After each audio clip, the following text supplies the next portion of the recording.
Expedition 63 Commander Chris Cassidy giving the report. Station is ready for docking. Yeah, and you can see the trajectory of the spacecraft. There are small corrections that are happening.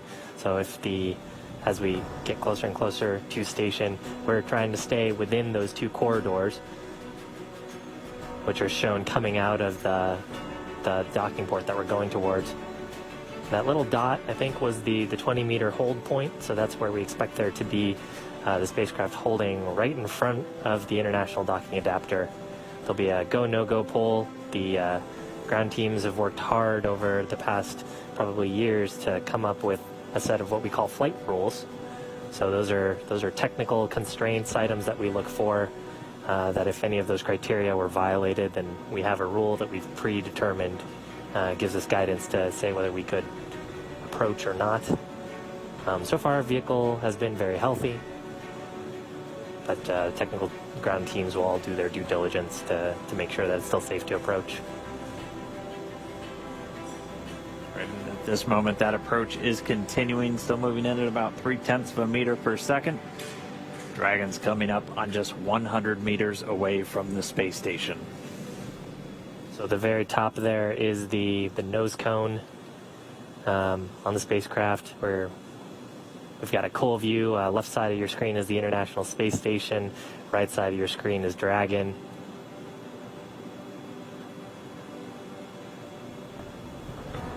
We're inside 100 meters, continuing to close. Again, we're going to have a short hold at 20 meters. Teams will just do a final check, and then they'll give Dragon the go. We're expecting it to be pretty brief.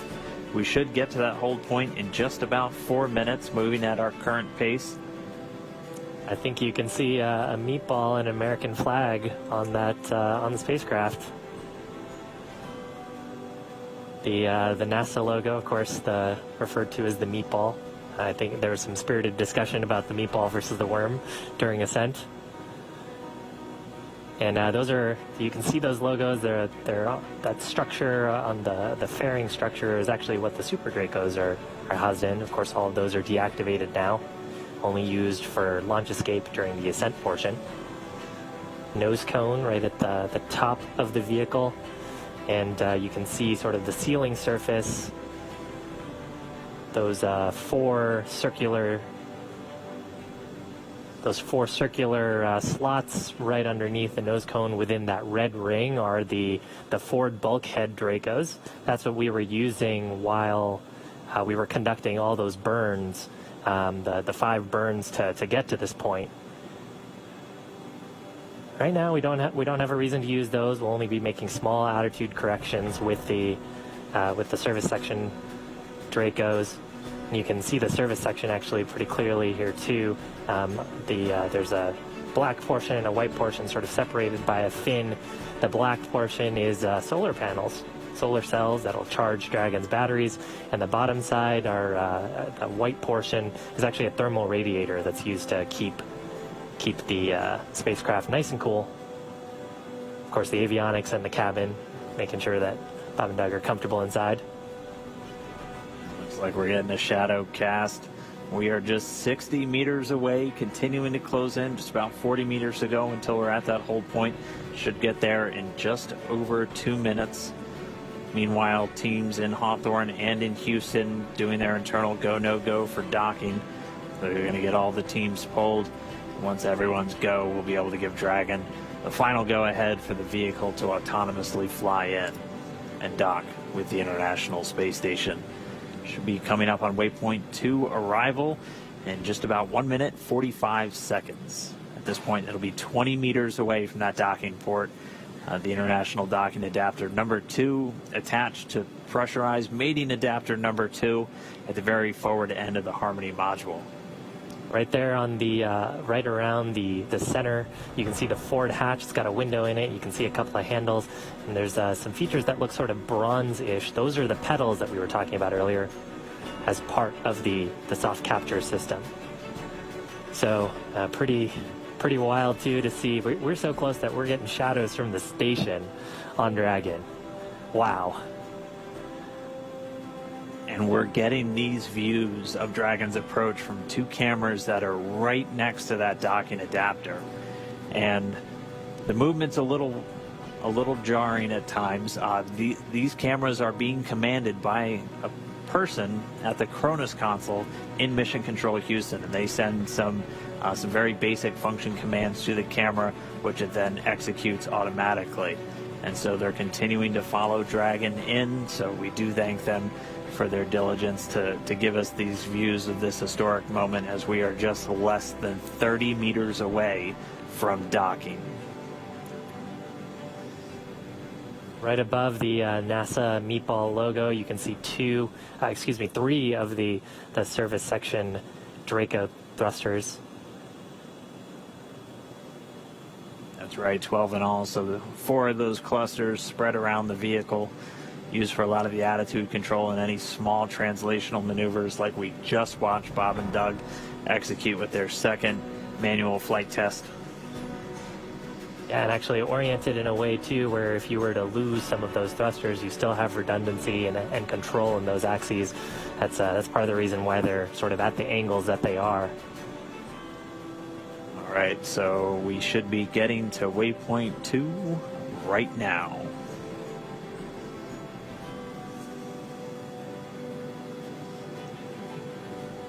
So it looks like we do have that hold. Dragon SpaceX on Big Loop. The ground is go for approach 2. We will be enabling the resume shortly.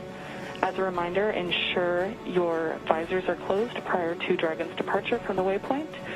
And once Dragon is inside the crew hands-off point, retreat and breakout are not permitted. And for your awareness, we have sunset in a little less than 8.5 minutes.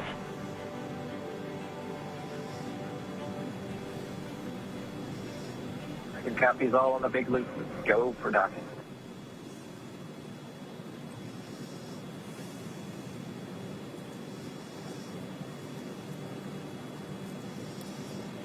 So Doug on the spacecraft confirming their go for docking. They're going to put down their visors. Got some instructions there about the crew hands-off point that we had talked about earlier. That's a point where we don't want the crew issuing any commands to the vehicle. It's about just about 2 meters away from the docking adapter. I believe the number is about 1.7 meters. Station Houston on the Big Loop. Houston and station are now go for docking. Chris, you can monitor for steps 3 and 4. 3 and 4 in 1.104 Crew Dragon approach and retreat monitor. Copy steps 3 and 4. That's Dragon on the Big Loop. Our visors are down. Copy, visors down.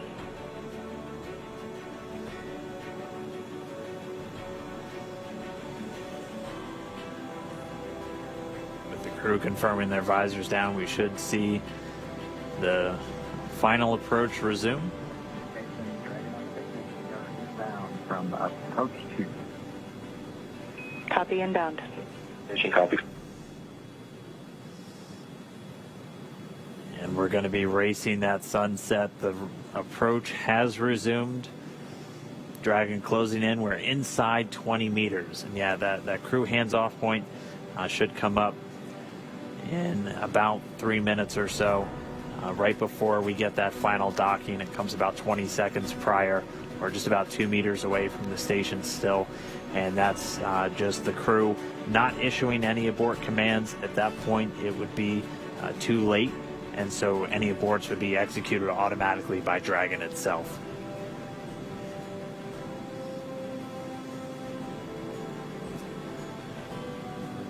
So we're closing in at less than 1/10 of a meter per second at this point. You can see the service section Draco is just doing all these very small, minor attitude corrections. Really, the autonomous docking system at work, making sure that the vestibule and the soft capture system is lined up with IDA2. It's the International Docking Adapter.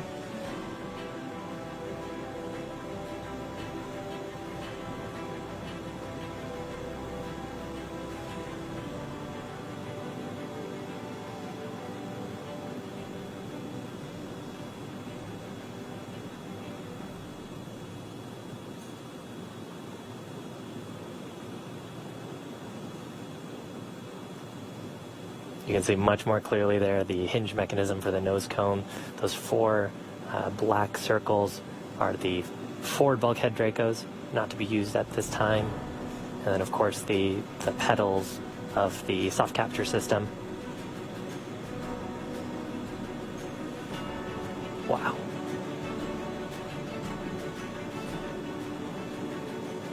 Dragon on the big loop. We're inside 10 meters. We cannot make out the docking target, but we do see the outline. We copy and concur, 10 meters. Right, we're less than 10 meters away. Again, we're closing at that rate of less than 1/10 of a meter per second. We should be just about 1 minute 45 seconds away from docking.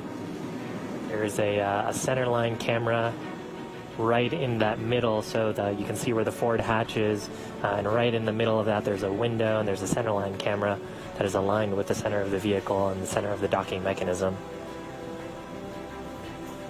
So that is what the autonomous docking system is using to line up with sort of a cross-hatch, cross-target on the docking port. Again, the forward docking port on PMA2, or the pressurized mating adapter. And we are just 5 meters away. Again, we're racing that sunset. This Dragon continues to close, 4 meters to go. Those shadows of the space station on the vehicle.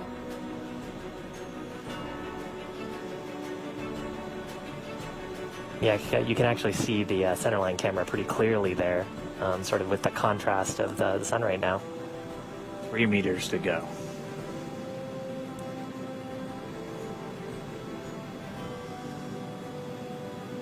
Two meters.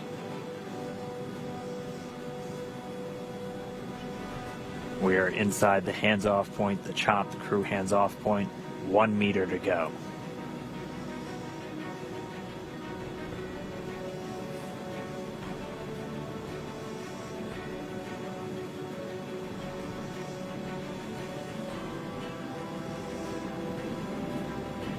Soft capture complete. Dragon. Soft capture confirmed. Stand by for retraction and docking.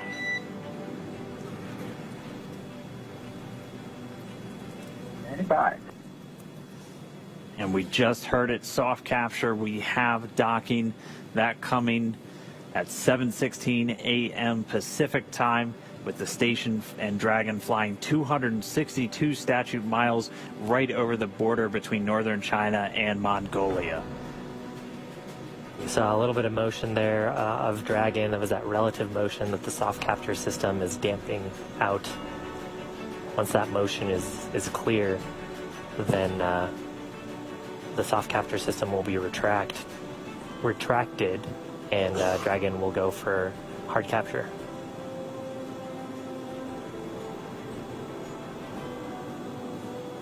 Again, if just now tuning in, that soft capture, that docking coming 7:16 a.m. Pacific, 10:16 a.m. over on the East Coast. Dragon and the International Space Station were flying 262 statute miles right over the border between northern China and Mongolia. So that soft capture ring now going to retract. It's one more step on the way to docking complete. Copy. Please take it on board. Yeah, and so the next step here is once the soft capture ring is retracted, there are 12 latches that we refer to as hard capture latches. Those are what will really create that pressure-tight seal between the Dragon spacecraft and the International Space Station. So once soft capture is complete, and I believe we'll get that call from our core here, Anna, then we'll get confirmation of hard capture, and the crew, of course, aboard have this information on their displays, so they'll also see indication of hard capture complete. And once those two steps are done, then that's docking complete. That's right. We're expecting to hear some words from everybody. A pretty monumental moment. I mean, for Doug Hurley, he's returning to where he last docked almost 9 years ago on the very last space shuttle mission, now commanding the very first commercial spacecraft to deliver astronauts to the International Space Station. That's got to be cool for them. They've mentioned quite a few times that they're best friends. Our favorite dads in space, as we've been calling them. This has got to be really cool for them. It's got to be really cool for their families too, watching this.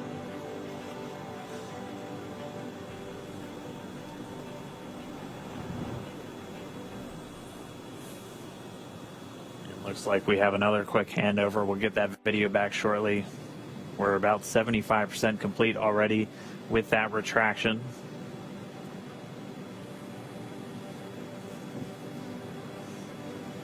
Once that retraction is completed, we'll keep an eye out for the 12 ready to hook indicators. And once those are ready, those 12 hooks will begin to engage, and that'll securely attach Dragon to the International Space Station. Yeah, so right now the vehicle confirming that the soft capture system is deployed correctly and is fully retracted. And then once the soft capture system is fully retracted, that'll set up the vehicle to put in the hard capture pins. There's 12 of those around the docking ring, and that's what creates that airtight seal between the Dragon spacecraft and the International Space Station. The volume between, which we refer to as the vestibule, is currently not pressurized. Of course, it was just exposed to the vacuum of space until literally minutes ago, about 4 minutes ago. So just waiting for the vehicle to get that. Dragon SpaceX, Ubering retraction complete. Docking sequence is holding for MCS reconfiguration. All right, so we see those ready to hook indicators are lighting up green. So we should be just about to step into those 12 hooks beginning to engage to get that secure mate between Dragon and the International Docking Adapter on the space station.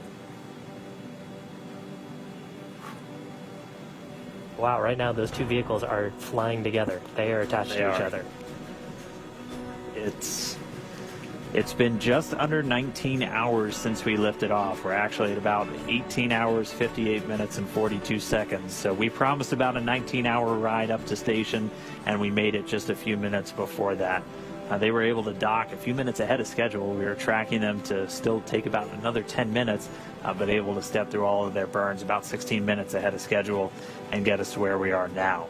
If you missed it just a few moments ago, that initial docking coming at 7:16 a.m. Pacific, 10:16 a.m. over on the east coast of the United States, and they were 262 statute miles flying together over the northern border of China and Mongolia. So really exciting. We're just waiting for this docking complete to be confirmed. We'll expecting to hear some words, obviously, from the crew on board and all the excited teams down here. We're just waiting for this moment. And then it's time to start getting Dragon integrated into the station. There will be an umbilical that will get mated, and that'll allow Dragon to flow data and power into the station systems, and then it'll be over to the crew. Endeavour and station at Houston on the Big Loop. MCS is configured. We're proceeding with hook driving.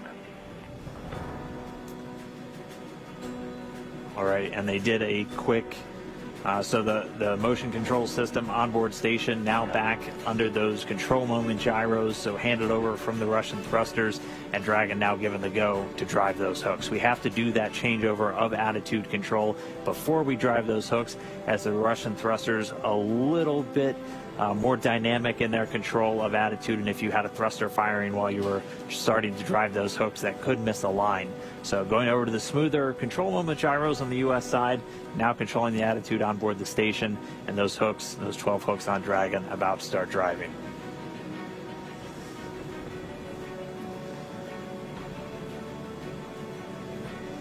Right now, Dragon and ISS attached, just flying off the east coast of China, just underneath Japan.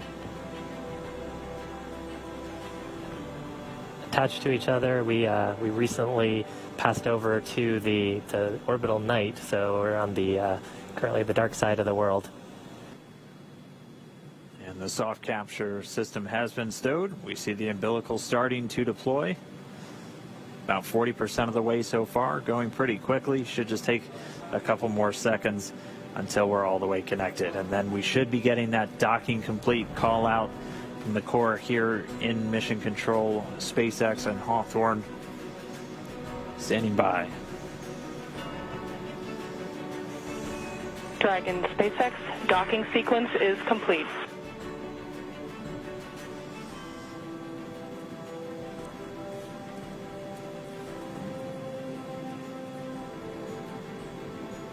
X Dragon, we copy docking complete. To say that it's been a real honor to be just a small part of this 9-year endeavor since the last time the United States spaceship has docked with the International Space Station. We have to congratulate the men and women of SpaceX at Hawthorne, McGregor, and at Kennedy Space Center. Their incredible efforts over the last several years to make this possible cannot go overstated. I'd also like to thank Kathy Leaders and her team of the Commercial Crew Program of NASA. An outstanding job by everyone. Last, I'd like to thank the men and women of the National Aeronautics and Space Agency. This is an incredible time to be at NASA. 3 new vehicles to be flown, continuing mission in low Earth orbit, and then to the moon and Mars. We thank you again and congratulate you.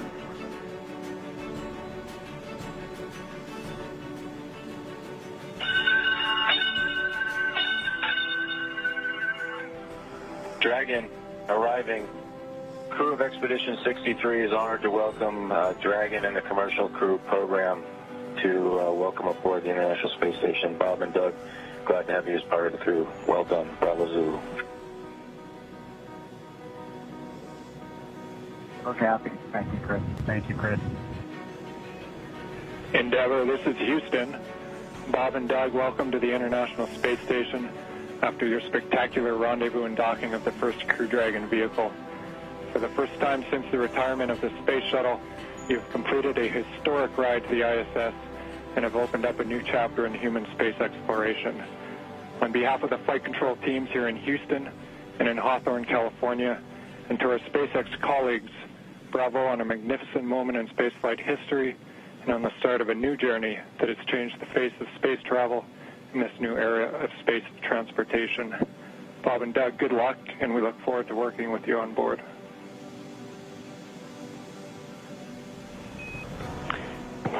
Dragon SpaceX, Bob and Doug, we here at SpaceX are honored to have been part of ushering in this new era of human spaceflight. On behalf of the SpaceX and NASA partnership, congratulations on a phenomenal accomplishment and welcome to the International Space Station.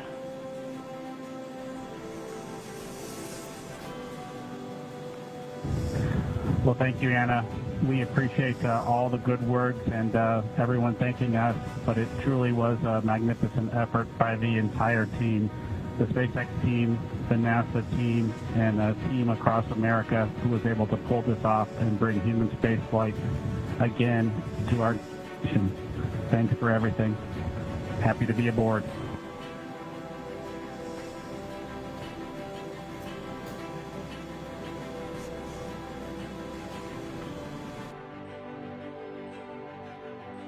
Regaining some of that video from International Space Station, Chris Cassidy given the go to open that Node 2 forward hatch. Again, he opened it a little bit earlier today to allow some of the station air to mix into the pressurized mating adapter. There it is. Now again, there's a few more hatches to open until we are able to welcome Bob and Doug aboard the International Space Station. You're looking through the hatch into the pressurized mating adapter. There's another hatch down there through the pressurized mating adapter that opens up to the International Docking Adapter. Houston 3, hey Josh, there was zero on DPDT and the Node 2 forward hatch is open.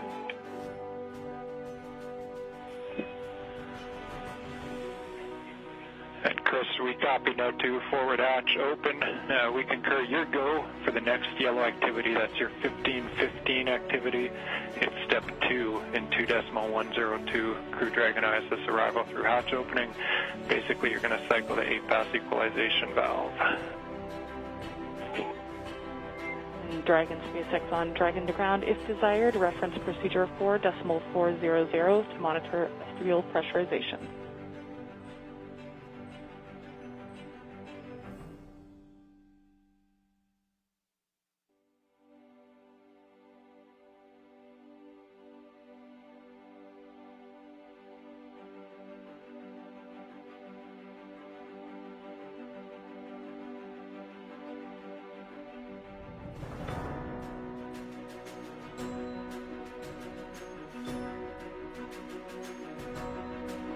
Checking.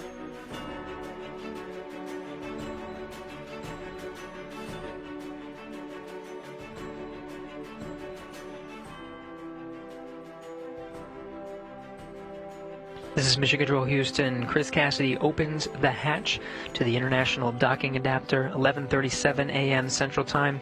Station and Dragon flying together, 267 statute miles over the South Pacific. This is a view from the camera at the forward end of Dragon. Until Dragon hatch open, and the 8-pass hatch was just open.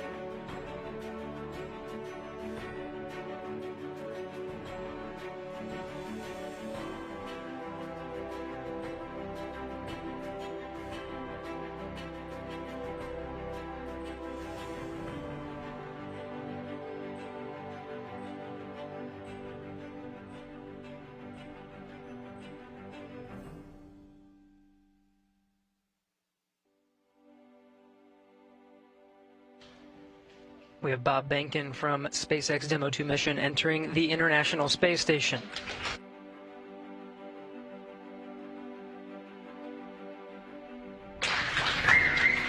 Followed by Doug Hurley.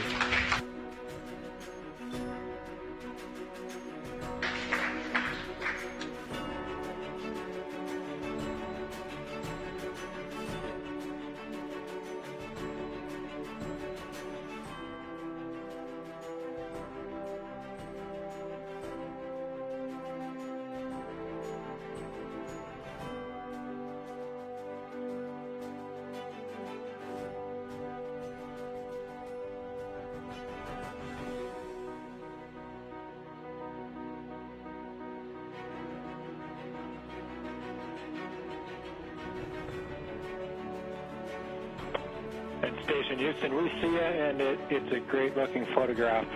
So thanks for that. Stand by 1. We'll call you when we're ready for the event in the next few seconds. Got a whole bunch of very happy and grateful people making their way into MCC right now.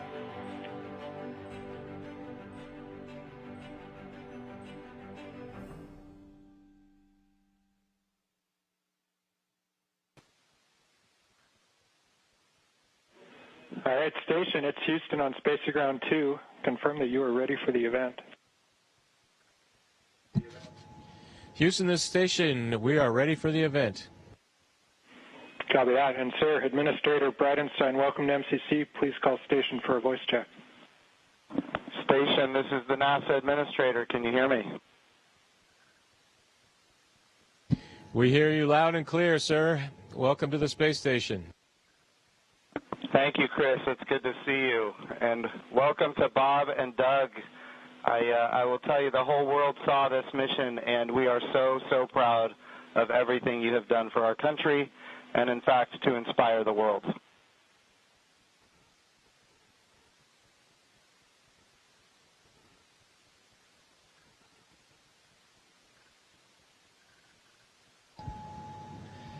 We sure appreciate that, sir. It's obviously been our honor to be just a small part of this. We have to give credit to SpaceX, the Commercial Crew Program, and, of course, NASA. It's great to get the United States back in the crewed launch business, and we're just really glad to be on board this magnificent complex. Well, we have some VIPs with us here, and I'm sure they have some questions that they'd like to ask you, but I have one of my own before I turn it over And I just wanted to find out if you guys got any sleep on your way up there the last, I'd say, I got 19 hours. Did you guys get any sleep?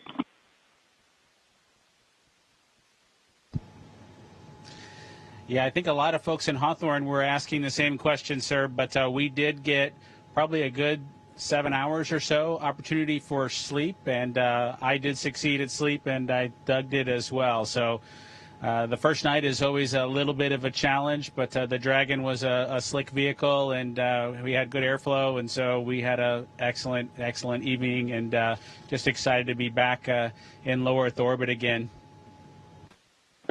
I have no doubt that you guys are going to do amazing work. I just want you to know the President came to the launch and the Vice President came to the launch. About half the Cabinet was at the launch.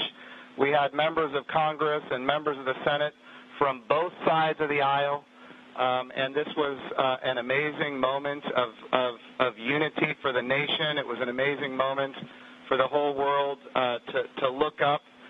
In the midst of the coronavirus pandemic and some other challenges, we were able to have this very, very special moment where we could all look at the future and say that things are going to be brighter tomorrow than they are today. And you and the NASA team and the SpaceX team gave us that opportunity, and for that we are so, so grateful.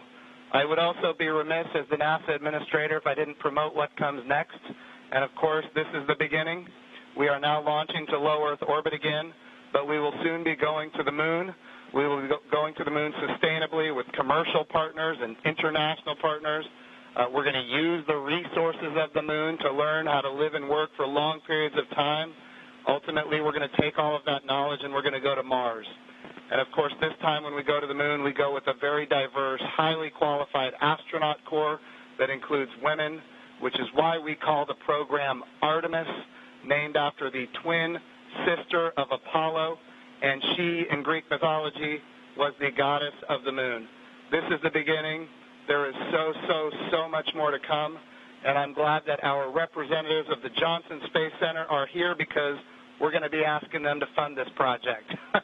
and what an amazing day that you guys have given us. So thank you from not just me and the people here, but from the United States of America and people all around the world. I'm more popular on Twitter than I've ever been, and it's because of you guys. Thank you.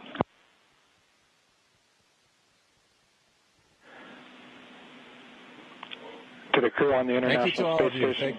Thank you very much. Hey, Chris, we ask that you just hold your position for a few minutes. There's, of course, a number of photos we'd like to take. And then a quick note for those down here in the room. To Senator Cruz, Congressman Bobbin, Administrator Bridenstine, Director Geyer, and all of our distinguished visitors, thank you for your participation in today's historic event, and thank you for the leadership that has enabled it.